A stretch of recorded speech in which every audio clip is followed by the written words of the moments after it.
If you're a whiny little bitch who doesn't know what a hard day's work is, if you cry and moan about having to put in the elbow grease, if you run from accountability and shake at the thought that maybe it's not them, it's you, if you're already uncomfortable and scared during this disclaimer, turn this shit off. We'll give you 2 seconds. Time's up, bitch. This is the ERIN MARIE Podcast, where the pussified mentality gets thrown in the dumpster fire where it belongs, and mediocrity gets skull-f***ed. We're talking total annihilation. This show is about getting off your ass and handling your shit, because the fate of the next generation depends on you becoming mentally unfuckwithable. Let's rock it, you unapologetic Americans. This is the ERIN MARIE Podcast, and here she is.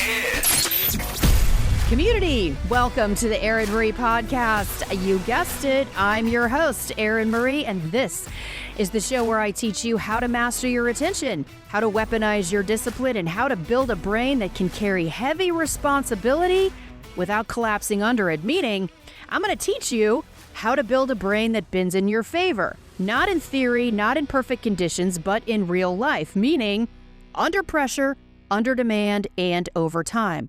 All through the lens of neurobiology without the white coat confusion. And without pretending that life is a utopia, because it's not. Which means I'm about to call you out on your shit in a way that punches you in the throat and wakes you the fuck up. So expect it to hurt, because personal growth does. Now, what else can I tell you about this show real quick for my first-time listeners? This show is built for people who are driven. People who want more out of themselves. Not because they're lacking, let's be clear, but because they know they're capable of doing more and becoming more. People who understand their mind is a tool to be trained. People who feel a responsibility to apply their God-given talents instead of numbing out, vicing out, shrinking down, or apologizing for being ambitious. We don't fucking do that around here. So if you're someone who's willing to build a brain that bends in your favor unapologetically, then welcome. And if you're not there yet, you know what? Stay anyway.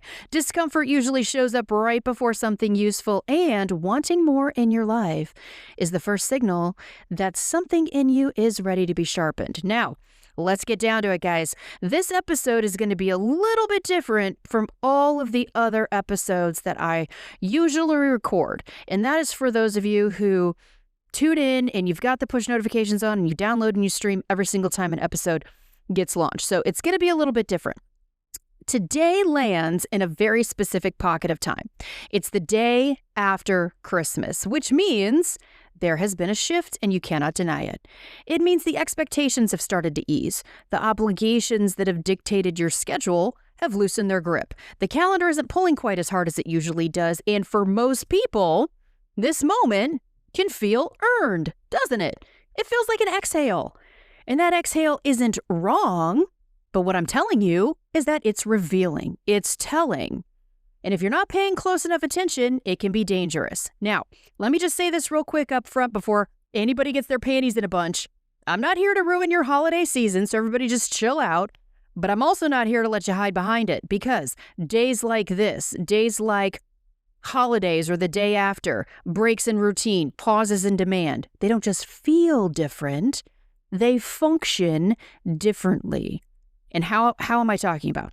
When external pressure takes a step back, when your structure temporarily presses pause, you're left with a cognitive pattern that you've built.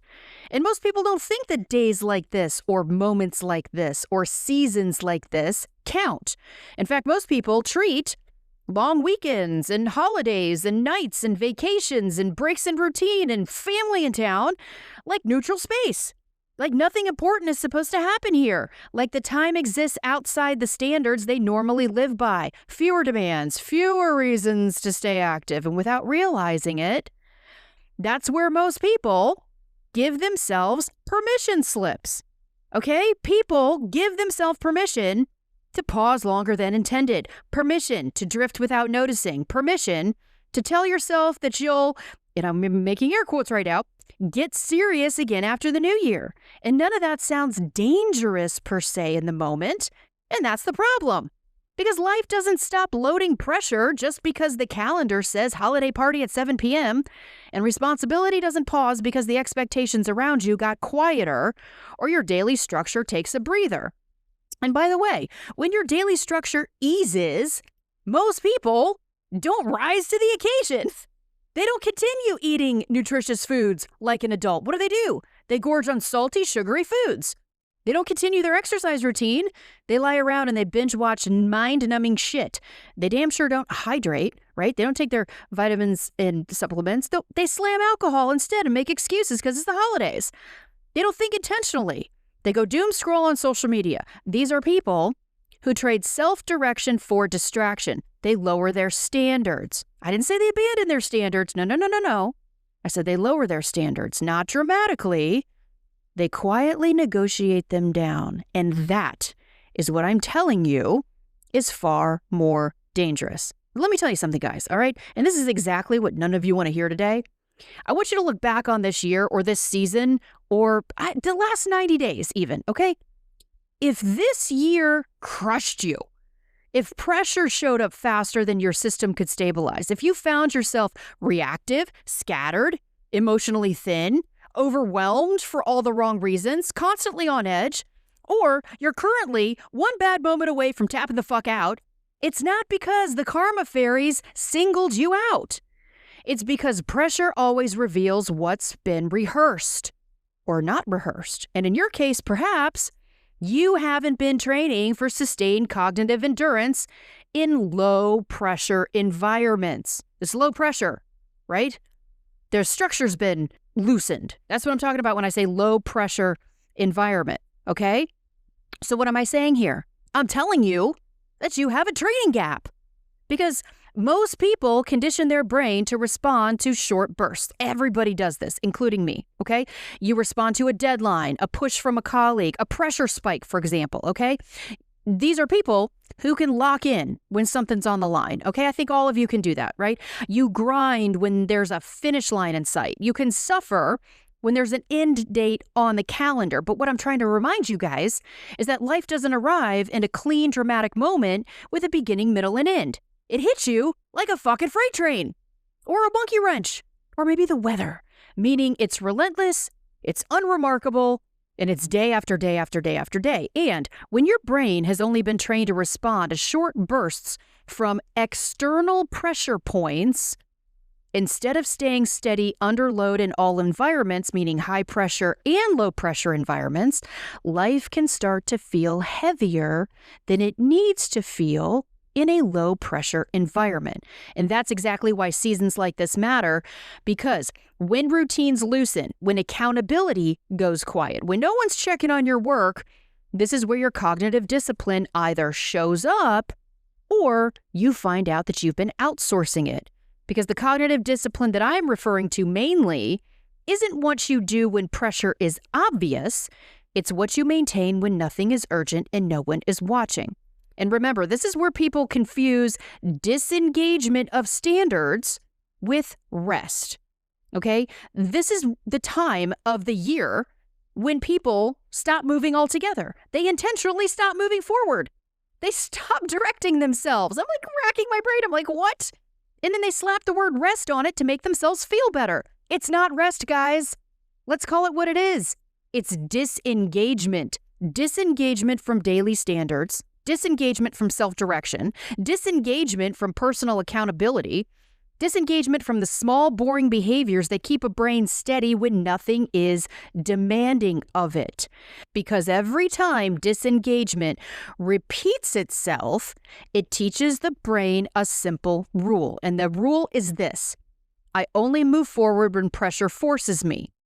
And I promise you guys, once that rule is learned, recalled, and repeated, it becomes a codependent relationship on external force. And this is why so many of you struggle with start-stop patterns. And you struggle with goals, especially when January hits. You're not out there struggling with your goals because you don't want it badly enough. You don't enter into your start-stop patterns because you lack motivation. You completely fuck up your trajectory because you intentionally disengaged. And then you try to restart the cognitive discipline engine from zero. This is exactly why I don't preach New Year, New Me resolution bullshit. I don't do that. I teach you to build and maintain standards, because standards don't get negotiated according to the calendar. Standards don't bend because life gets inconvenient. Standards don't bend depending on your geographic location or whether you're on vacation or any shitstorm that you're currently dealing with. Holding standards is exactly what keeps your brain bending in your favor even when no one is watching, especially when no one is watching.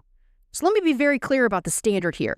On the ERIN MARIE podcast and in my world, we don't outsource discipline to circumstances. We don't wait for pressure to tell us who to be. And we don't disappear from our own lives just because things slow down or family is in town or a monkey wrench comes flying at our teeth. The human brain doesn't care about your circumstances or what day of the calendar it is. It only knows what you recall and repeat.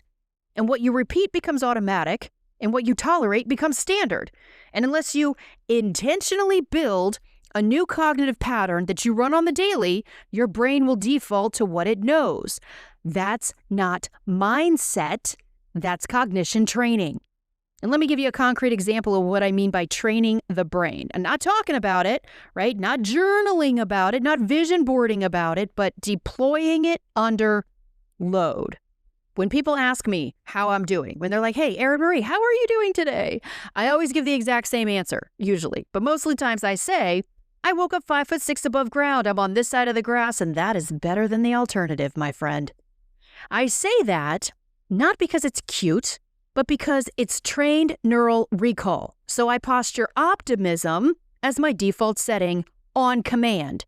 Not because life is always optimistic. It's not. And I don't posture optimism because I've never faced challenges. I do.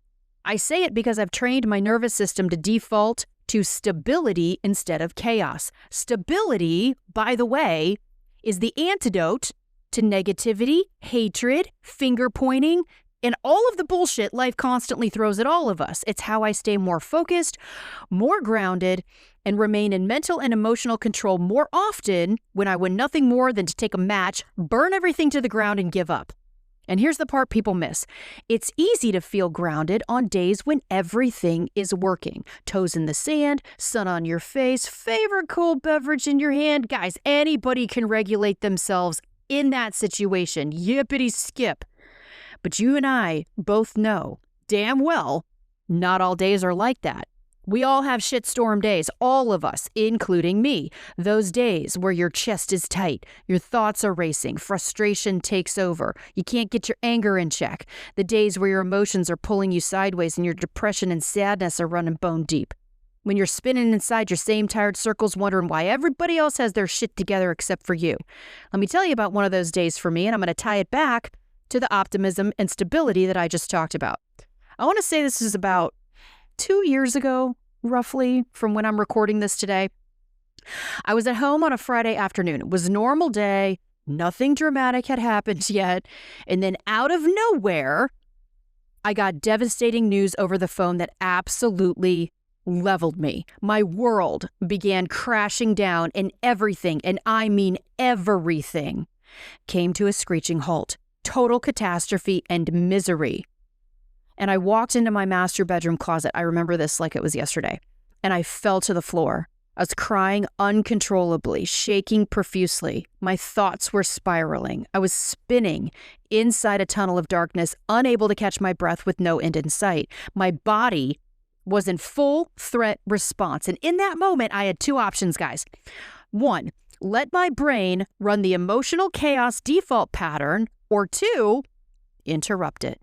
So I did what I had trained for. Instead of spiraling for the next few days or even weeks, which would have been very easy given the devastating news, I deployed the one tactic that has helped me tremendously in those situations, and it's this. I didn't tell myself everything was fine. I didn't bypass the pain either. I didn't numb it. I deliberately redirected my attention toward optimism, not emotionally, neurologically, meaning I pulled on mental stability. This is what I did. This was the tactic. I started naming everything I could identify as real, stable, and present in my life, as if I would wake up tomorrow with only those things left, like my children, the pillow under my neck, food in the fridge, the ability to move my arms and legs, my ambitious AF community, my Never Fold Collective apparel line that helps save lives, my mental toughness project initiative, my coaching clients, my faith, the roof over my head. That wasn't positivity, guys. That was purposeful pattern interruption, utilizing optimism as a neural tactic and intentionally choosing mental stability over emotional chaos. Because when you deliberately recall grounded, orienting information under stress, you help to pull the brain out of its own shitstorm and back into regulation better. That shift that I didn't erase my situation, all right? And to be clear, I didn't receive a fatal diagnosis. However, it was very, very, very, very devastating news. But what I did, that tactic, gave me back control. It helps slow my breathing. It helps stabilize my thinking. It helps stop the emotional freefall. It gave me the strength to stand back up. It gave me the space to start problem solving. And that's my point, guys. Pattern interruption in this context, it's not just a cognitive tactic. It's a trained neural response. It's a stabilizer. It's armor. It's a cognitive weapon. It's how you keep your brain from doing the backstroke in a cesspool of itself when life hits hard. It's what separates the mentally unfuckwithable from the victim clown crowd. And here's the thing, guys. No one is born with trained neural responses that interrupt ineffective and unproductive cognitive patterns. Hello, this is not rocket science. That response and any other response that you develop, good or bad, gets built through recall and repetition. And the good neural responses are built on days that you don't feel like it. And most importantly, guys, it's an intentional decision that you can make regardless of marital status, or how much money you don't have in the bank, or who your parents were or were not growing up, or whether the government is currently fucking you over. Because let's be real, the powers that be want you distracted, do they not? Yes, they do. They want you fat, lazy, weak, fearful, depressed, angry, and dependent, because you're easier to control if you are some of those things, or all of those things. But pattern interruption, choosing stability over chaos, that provides clarity. It gives you focus. It gives you control. It sharpens your cognitive iron. It's how you get out of your own emotional dumpster fire and back to baseline so you can do the work you promised yourself you would do when you woke up this morning. And this isn't something that you should do only when shit hits the fan in your life, or when you're sad, or if family is in town. This is a daily practice. Daily. You have to teach yourself to intentionally interrupt your own patterns in real time if you find yourself being ineffective, and then you have to course correct, even if you don't feel like it. Because the human brain will default to what is familiar. And if you've never trained yourself to redirect, re-anchor, or self-regulate when things get heavy, then of course you spiral. That's not judgment. That's not shame. That's lack of cognitive training, which brings me right back to today. Because the day after Christmas isn't asking you to go be optimistic or steady under chaos or to interrupt patterns necessarily. It is, however, asking you to notice what your brain defaults to when things slow down.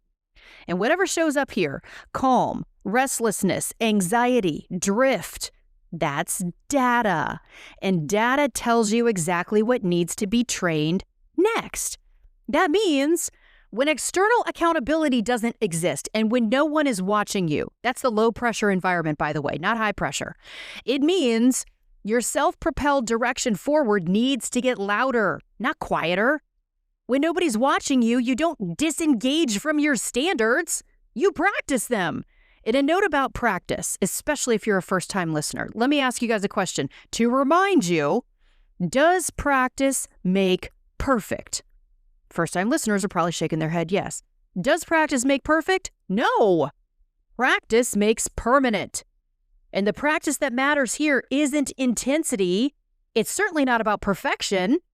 It's consistency in the right actions, meaning eating one-word nutritious foods like an adult, engaging in physical exercise every single day and moving your body, keeping the promises that you make to yourself, choosing forward direction even when it feels boring and unremarkable.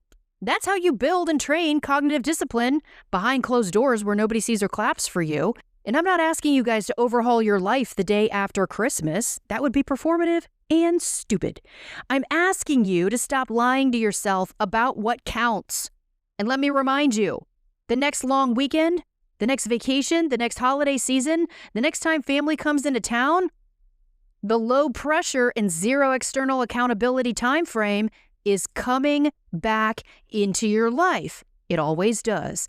And when it shows up, it's going to yank you into whatever you've been rehearsing or not rehearsing. So don't disappear now and expect to perform like a champion next time.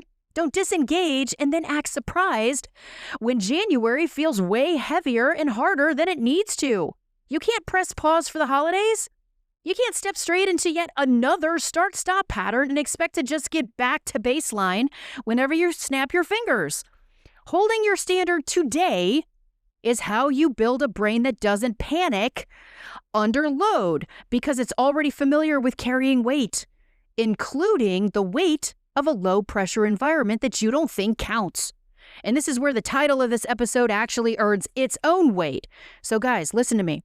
If today feels heavier than expected, if the quiet feels unsettling instead of grounding, if the lack of structure makes you restless rather than steady, it's not because something's wrong with you.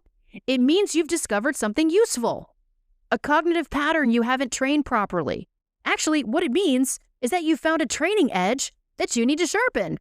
And when there's a lack of urgency, a lack of structure, and no one's watching you, whatever shows up there for you is data. And that data is gold, and when applied properly, becomes power. So, when you're having one of those moments like I did and you find yourself crumbled on the floor of your master bedroom closet feeling like your world is ending, no matter what data it is that you receive, no matter how hard you do or do not get punched below the belt, remember, you have the ability to focus on what you can control.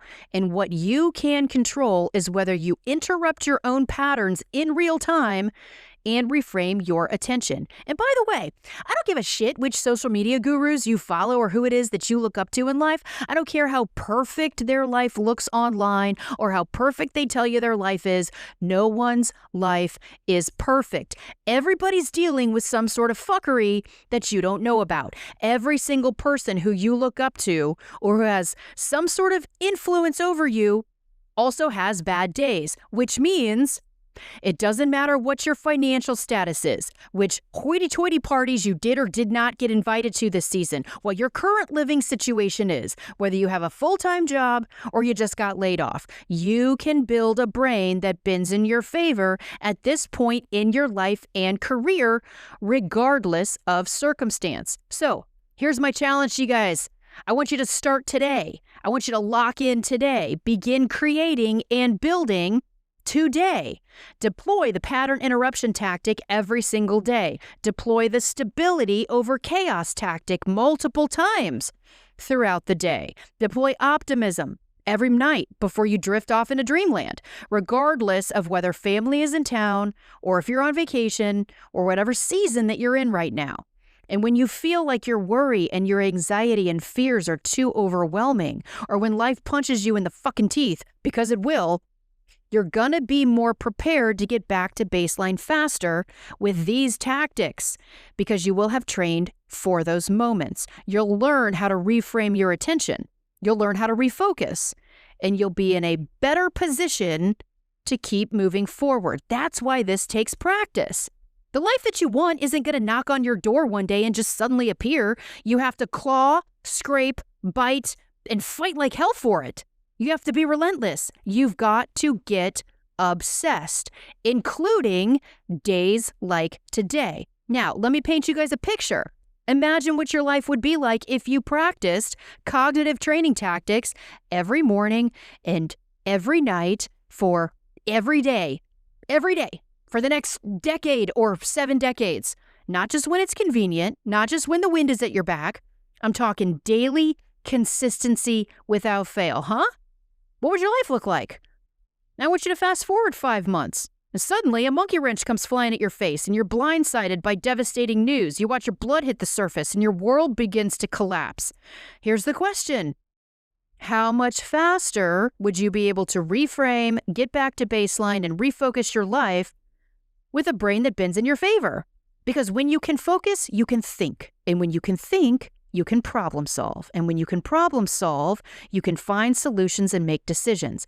That's the difference between the emotionally chaotic people of the world and mental stability.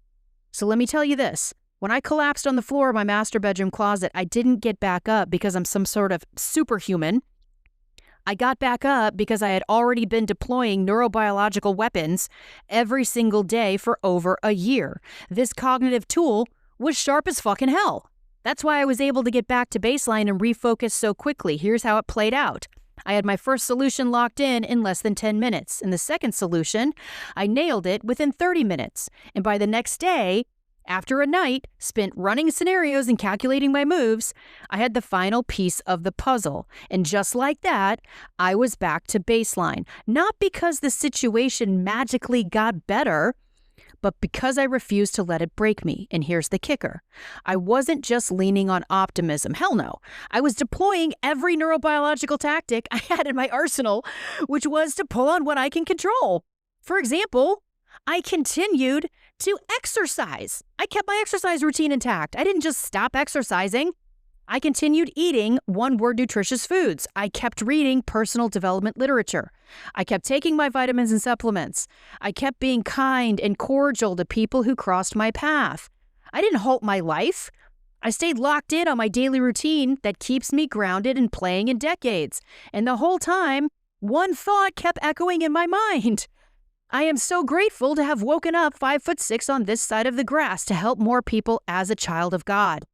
And let me tell you what happens when you do deploy these cognitive tactics, when you make time for this, when you allow yourself to move with intention. It's like going from feeling trapped inside a cesspool of chaos and toxic pressure in every corner of your system to opening the release valves all over your life.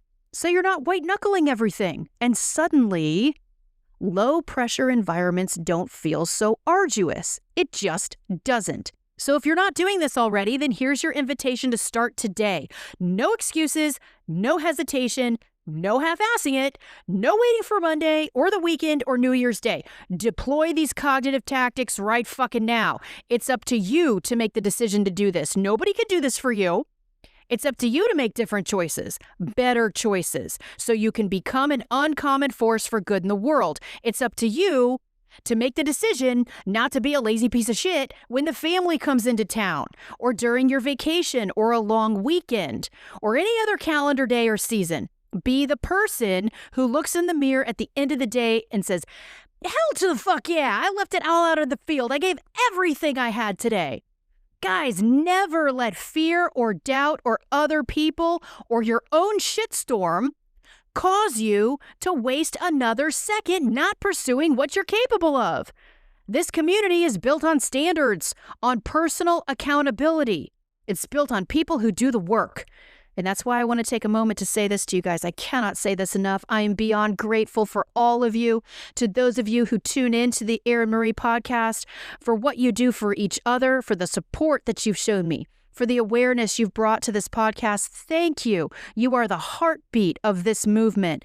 To my ambitious AF community, you are the heartbeat of my mission to build a coalition of mentally tough individuals who are inspired to eradicate mediocrity from the planet by rebuilding America's cognitive backbone through the power of neurobiology. To those of you who have stood by my side through my own transformation and continue to show up every day for me and for yourselves, I want you to know I see you and I appreciate you more than words can express. We're all out here trying to figure this life out. None of us have it all figured out. But what sets you and I apart from everybody else is this. We're not sitting on the sidelines. We're in the arena, bloody as hell. We're fighting to live intentionally, to show up in our own lives in a way that's ambitious and positive and undeniable. And on top of that, we're finding the courage to bring others along for the ride, to lift them up, to breathe inspiration into them. to teach them what we wish we would have known, to make a positive difference in a world that's bloated with mediocrity and so desperately need it. That's the mission we're on together, and I'm damn proud to be on it with you. I wish you all God's best blessings. I love all of you, and I'll leave you guys with one last thought. Every time I thought I couldn't keep going, I was wrong, and so are you. This has been the ERIN MARIE Podcast. So many people walking around out there are professional victims and complainers, and we ain't having it. If you agree and you've gotten something from the show, make sure to like, rate, and review. Remember, stay off your ass, no excuses, and never settle for mediocrity. Catch you next time on the ERIN MARIE Podcast.